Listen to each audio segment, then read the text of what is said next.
Hi అండి. So ఈరోజు వీడియోలో నేను చేసిన ఎక్సర్సైజెస్ చెప్దామనుకుంటున్నాను నా ప్రెగ్నెన్సీ టైంలో. ఇవి నేను చేసిన ఎక్సర్సైజెస్, నేను ఫాలో అయిన ఎక్సర్సైజెస్. మీరు ఒకవేళ ఇవి చేద్దాం అనుకుంటే మీ డాక్టర్ని ఒకసారి అడగండి. ఎందుకంటే మీ హెల్త్, మీ బేబీ హెల్త్, లోపల మీ బేబీ ఎలా ఉంది అనేది మీ డాక్టర్కి తెలుస్తుంది. కాబట్టి మీరు మీ డాక్టర్ని అడిగి వాళ్ళు చేయొచ్చు అంటేనే చేయండి.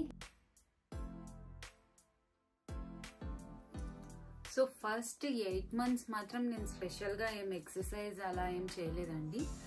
ఫస్ట్ 8 months నేను జస్ట్ వాకింగ్ చేసేదాన్ని. సో నేను 9th monthలో మెటర్నిటీ లీవ్ తీసుకున్నాను. 9th month 2nd week నుంచి మెటర్నిటీ లీవ్ స్టార్ట్ చేశాను. సో అప్పటి వరకు నాకు నేను ప్రెగ్నెంట్ అని తెలిసినప్పటి నుంచి 8 months మొత్తము నేను ఆఫీస్కి వెళ్ళాను. సో ఆఫీస్కి వెళ్ళేటప్పుడు వచ్చేటప్పుడు వాకింగ్ ఉంటుంది, అండ్ ఆఫీస్లో కూడా మధ్యలో అటు ఇటు తిరగడం ఉంటుంది. సో ఆ వాక్ మాత్రమే చేశాను ఫస్ట్ 8 months మొత్తం. 9th month నుంచి నేను ఎక్సర్సైజ్ స్టార్ట్ చేశాను. కానీ నేను 8 months కూడా, అండ్ 8 months కాకుండా లాస్ట్ మంత్లో కూడా, అండ్ నా లాస్ట్ డే వరకు కూడా afternoon and night lunch dinner అయ్యాక ఎవ్రీ డే ఒక 10-15 minutes వాక్కి వెళ్ళేదాన్ని. ఎవ్రీ డే అంటే అదొక 10-15 minutes మధ్యాహ్నం, అండ్ నైట్ ఒక 10-15 minutes, అండ్ ఆఫీస్కి వెళ్ళడం రావడం ఓవరాల్గా ఒక 40-45 minutes నాకు వాక్ అయ్యేది ఎవ్రీ డే. సో అది నాకు మేబీ నాకు జెస్టేషనల్ డయాబెటీస్ రాకుండా ఉండడానికి కానీ, లేదంటే నాకు వెయిట్ మేనేజ్ చేయడంలో కానీ హెల్ప్ చేసిందని అనుకుంటున్నాను. సో కానీ 9th month 2nd week నుంచి నేను ఎప్పుడైతే లీవ్ తీసుకున్నానో అప్పటి నుంచి అయితే ఎవ్రీ డే నేను కర్బ్ వాకింగ్ చేసేదానండి.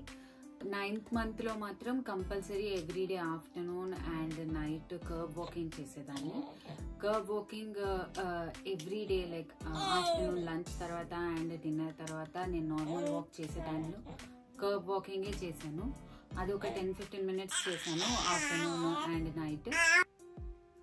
అదైతే నేను లాస్ట్ డే అంటే వీడు 24th September పుట్టాడు.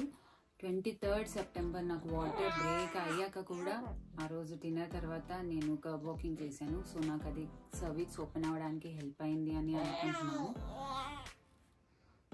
తర్వాత నేను బాల్ ఎక్సర్సైజ్ కూడా చేసేదాన్ని.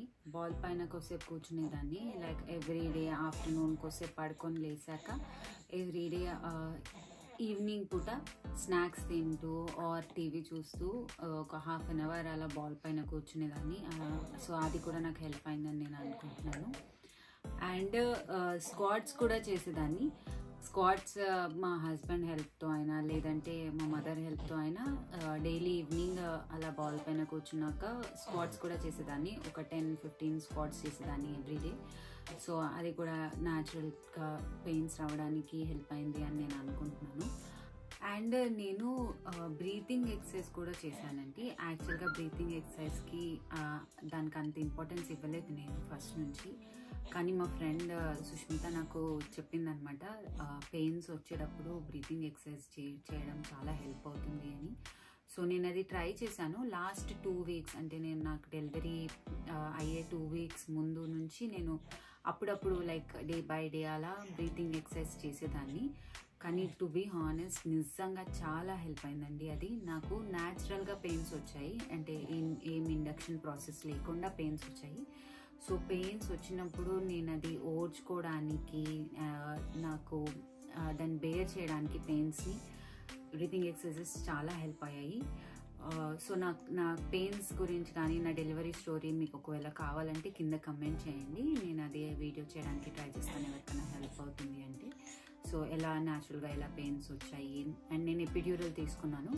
సో దాని గురించి అంతా మీకు ఒకవేళ వీడియో కావాలంటే కమెంట్స్లో చెప్పండి. సో అంతేనండి, నేను చేసిన ఎక్సర్సైజెస్ ఎక్కువగా ఏం చేయలేదు. జస్ట్ ఫిజికల్గా కొంచెం యాక్టివ్ ఉన్నాను. 9 months కూడా నేను ఫిజికల్గా యాక్టివ్ ఉన్నాను.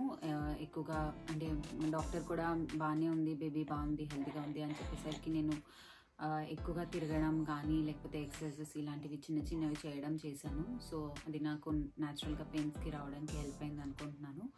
అండ్ మీరు కూడా ఒకవేళ ఫిజికల్ ఎక్సర్సైజెస్ గురించి అయితే కంపల్సరీ డాక్టర్ని అడగండి. But breathing exercises I suggest you all, please మీరు ట్రై చేయండి. ఎందుకంటే పెయిన్స్ వచ్చినప్పుడు మీకు డెఫినెట్గా హెల్ప్ అవుతుంది. మీరు బ్రీత్ ఇన్ బ్రీత్ అవుట్ చేయడం వల్ల మీకు యాంగ్జైటీ తగ్గి పెయిన్స్ కంట్రోల్ చేసుకోగలరు. మీరు పెయిన్స్ని ఓర్చుకోగలిగే పవర్ మీకు వస్తుంది బ్రీతింగ్ ఎక్సర్సైజెస్ వల్ల. సో ట్రై చేసి చూడండి. ఒకవేళ మీకు నా డెలివరీ వ్లాగ్ కావాలంటే, ఎందుకంటే నాకు న్యాచురల్గా వితౌట్ ఇండక్షన్ ప్రాసెస్ నాకు పెయిన్స్ వచ్చాయి అండ్ నేను ఎపిడ్యూరల్ ఇంజెక్షన్ తీసుకున్నాను. సో ఎపిడ్యూరల్ అంటే ఏంటి, ఇక్కడ ఎలా ఉంటుంది, ఇక్కడ హాస్పిటల్ ఫెసిలిటీస్ ఎలా ఉంటాయి, మెటర్నిటీ డిపార్ట్మెంట్ ఎలా ఉంటుంది, మనని ఎలా టేక్ కేర్ చేస్తుంది యూకేలో అని మీకు ఎవరికైనా తెలుసుకోవాలంటే ప్లీజ్ కమెంట్ చేయండి. అండ్ ఇక్కడ యూకేలో ప్రెగ్నెన్సీ ప్లాన్ చేసే వాళ్ళకి హెల్ప్ అవుతుంది. సో మీకు ఎవరికైనా కావాలంటే కంపల్సరీ కమెంట్ చేయండి. అండ్ ఈ వీడియో మీకు నచ్చినట్టయితే ప్లీజ్ లైక్ చేయండి. అండ్ ఎవరికైనా హెల్ప్ అవుతుంది అంటే షేర్ చేయండి. And please subscribe to my channel. And అందరూ pregnant women please take care of yourself. And I hope you will deliver a very healthy and happy baby.